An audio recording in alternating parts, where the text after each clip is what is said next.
ओम शांति। आज 16 अक्टूबर 2025 आज की साकार मुरली के अनमोल मधुर महावाक्य सुनेंगे। मीठे मीठे बाबा के मीठे बच्चे, एकांत में बैठ अब ऐसा अभ्यास करो जो अनुभव हो, मैं शरीर से भिन्न आत्मा हूँ। इसको ही जीते जी मरना कहा जाता है। एकांत में बैठ अब ऐसा अभ्यास करो जो अनुभव हो, मैं शरीर से भिन्न आत्मा हूँ। इसको ही जीते जी मरना कहा जाता है। प्रश्न, एकांत का अर्थ क्या है? एकांत में बैठ तुमको कौन सा अनुभव करना है? उत्तर है, बाबा कहते एकांत का अर्थ एक की याद में इस शरीर का अंत हो। एकांत का अर्थ है एक की याद में इस शरीर का अंत हो। अर्थात एकांत में बैठ ऐसा अनुभव करो कि मैं आत्मा इस शरीर को छोड़ बाप के पास जाती हूँ। कोई भी याद ना रहे, बैठे बैठे अशरीरी हो जाओ, जैसे कि हम इस शरीर से मर गए। बस हम आत्मा है, शिव बाबा के बच्चे हैं। इस प्रैक्टिस से देह भान टूटता जाएगा।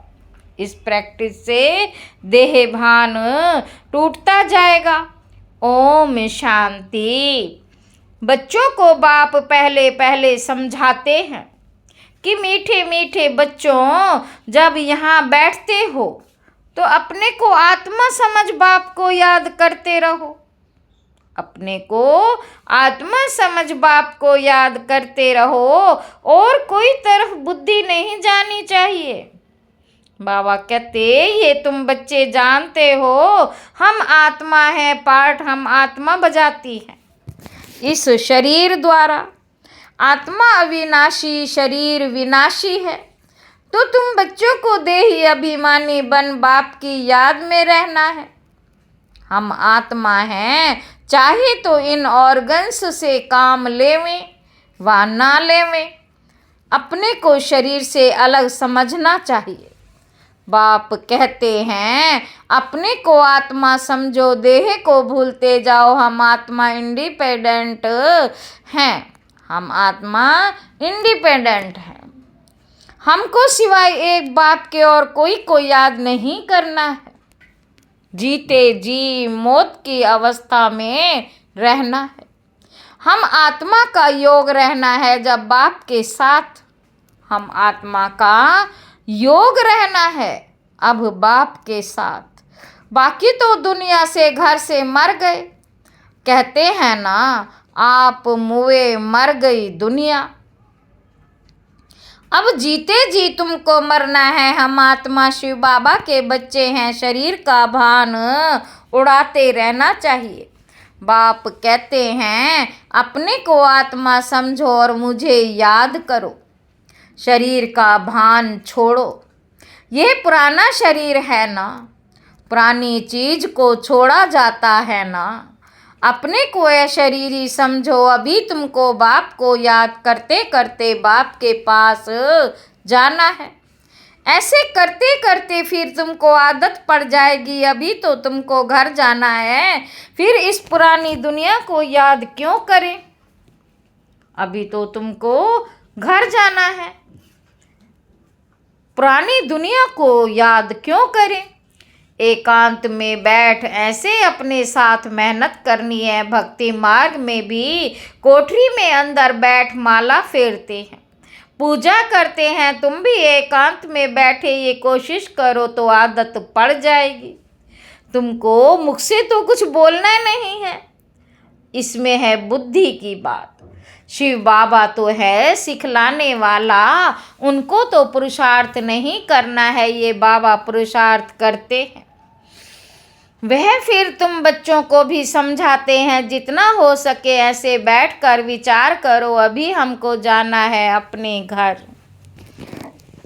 इस शरीर को तो यहाँ छोड़ना है। बाप को याद करने से ही वे कर्म विनाश होंगे और आयु भी बढ़ेगी।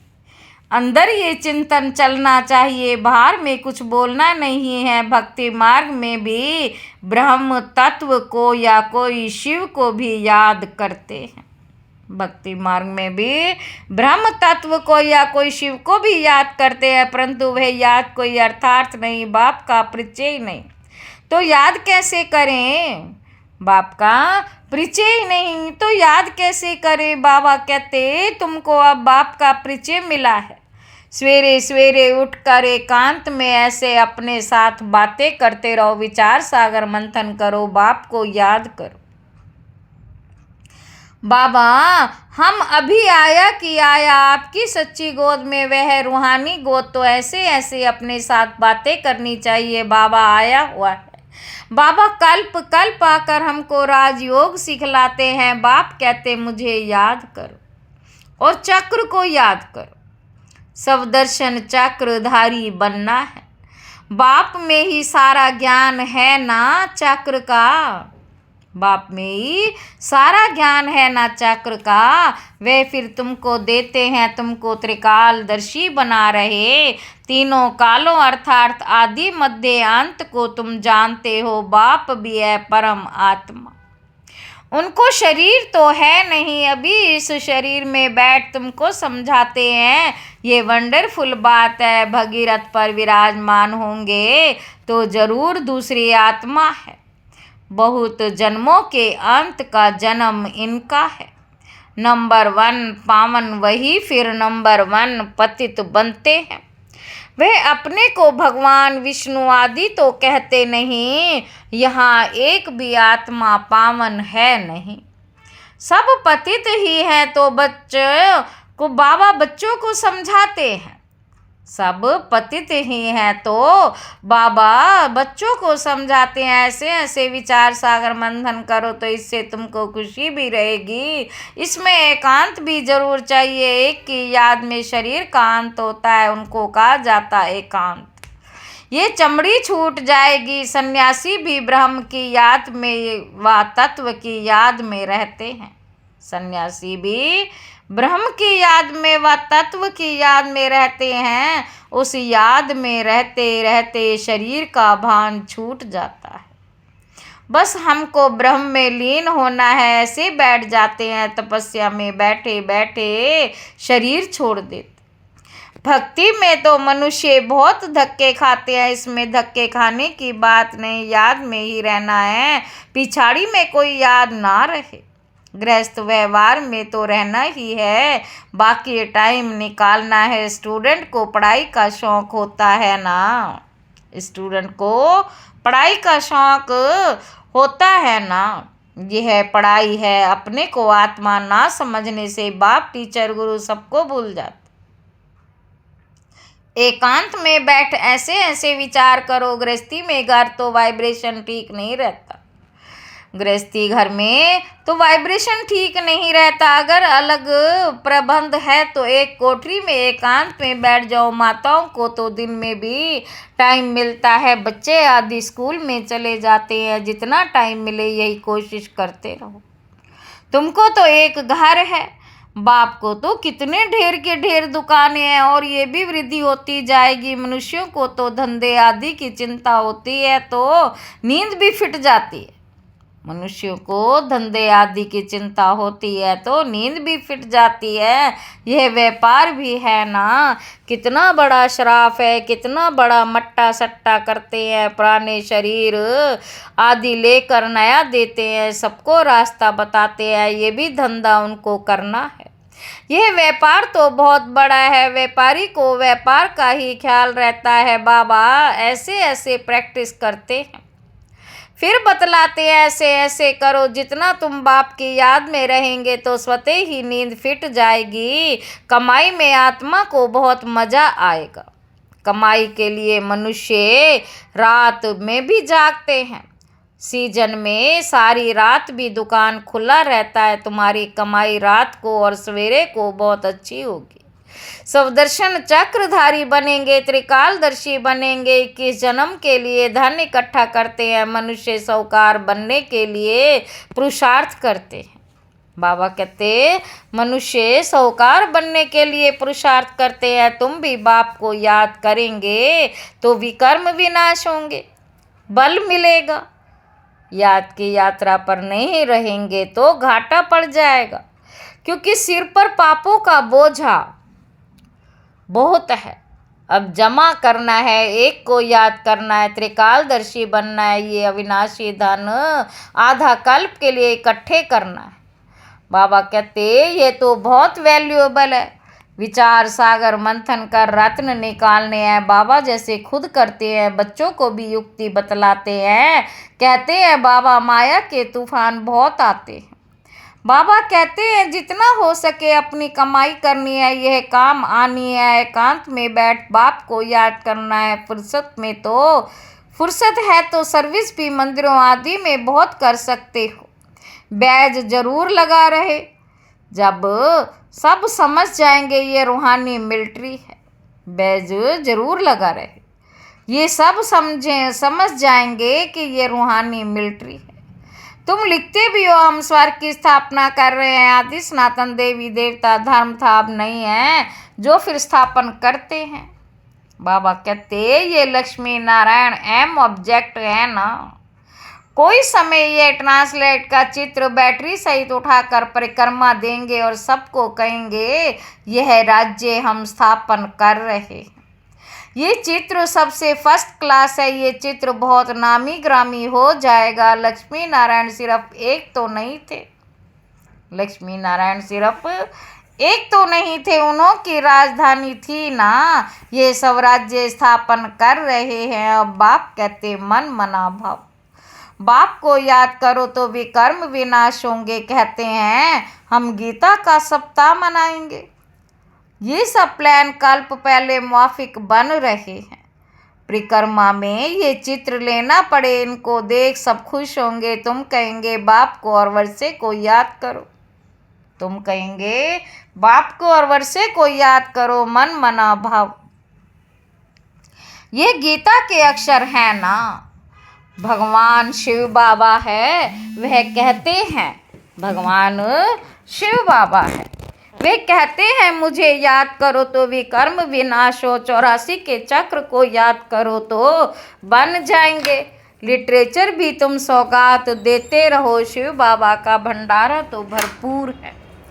शिव बाबा का भंडारा तो सदा भरपूर है। आगे चलकर बहुत सर्विस होगी। एम ऑब्जेक्ट कितनी क्लियर है। एक राज्य एक धर्म था, बहुत साहूकार थे। मनुष्य चाहते हैं एक राज्य एक धर्म हो। मनुष्य जो चाहते हैं सो अब आसार दिखाई पड़ते। फिर समझेंगे ये तो ठीक कहते हैं। 100% पवित्रता सुख शांति का राज्य फिर से स्थापन कर रहे हैं।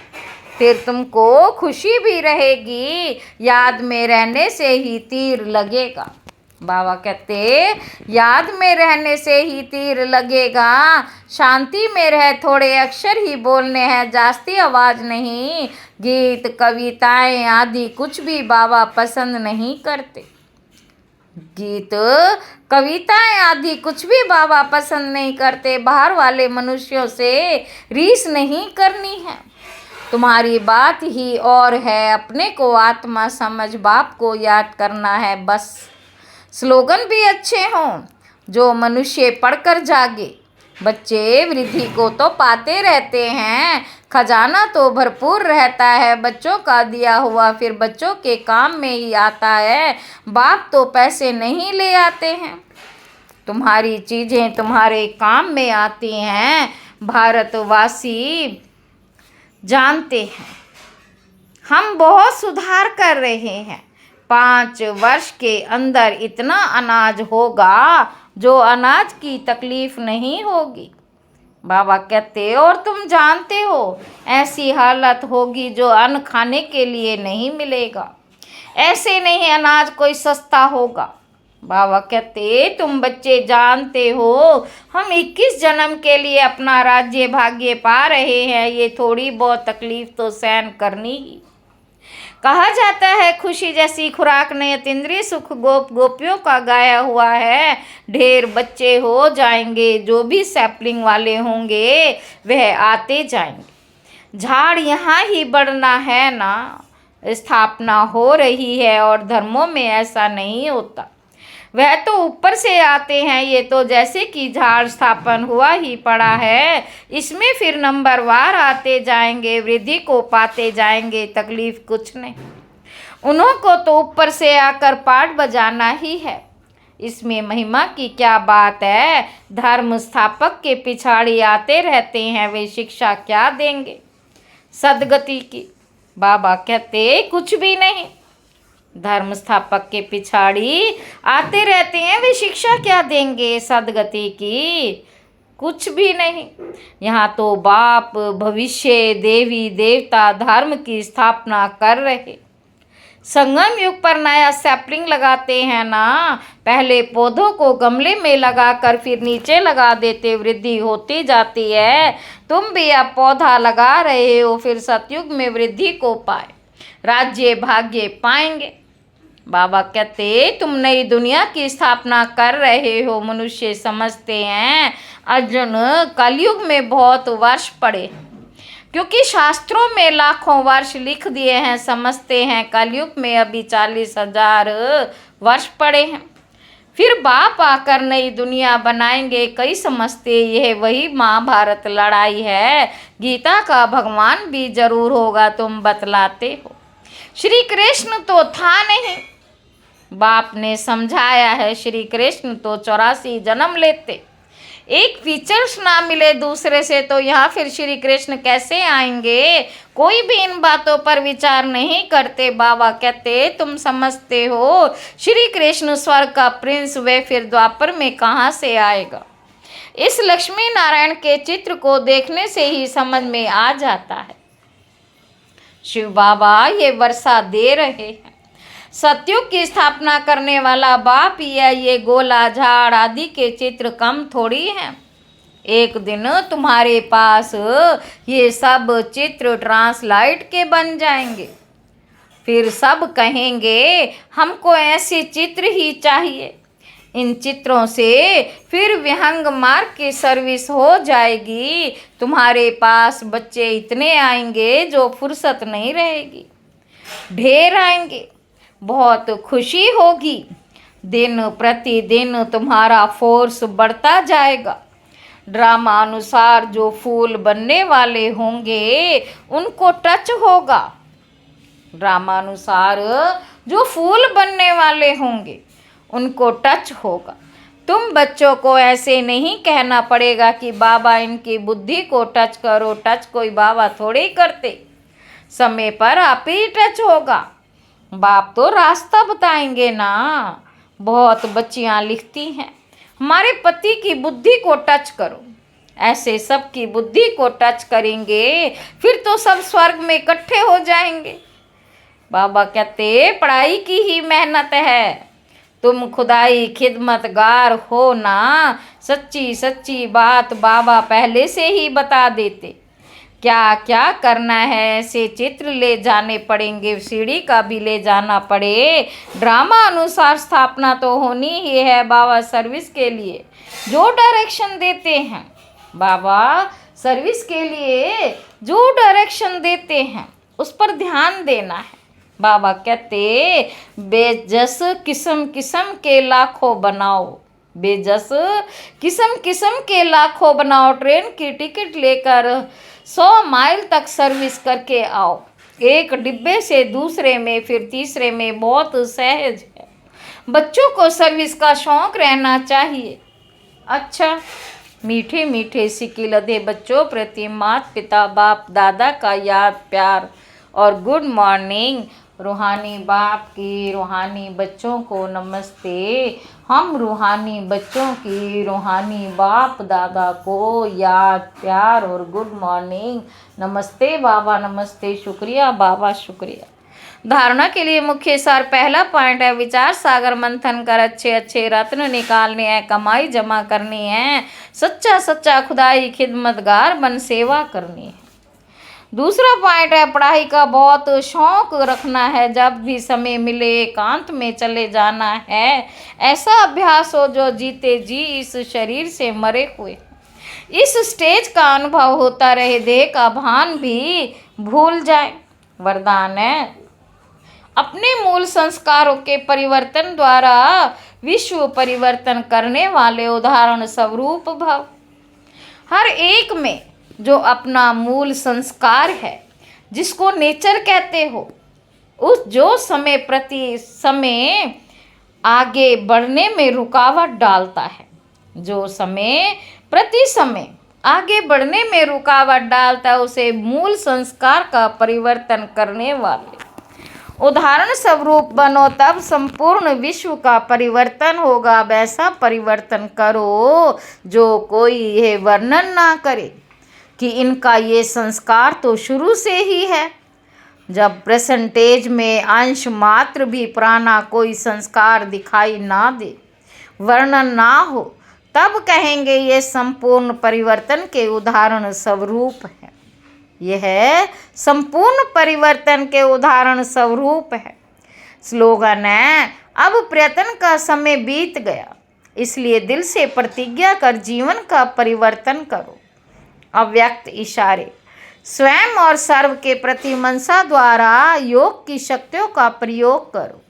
जैसे साइंस प्रयोग में आती है तो समझते हैं कि साइंस अच्छा काम करती, ऐसे साइलेंस की शक्ति का प्रयोग करो। इसके लिए एकाग्रता का अभ्यास बढ़ाओ। एकाग्रता का मूल आधार है मन की कंट्रोलिंग पावर, जिससे मनोबल बढ़ता है। इसके लिए एकांतवासी बनो। अच्छा, ओम शांति।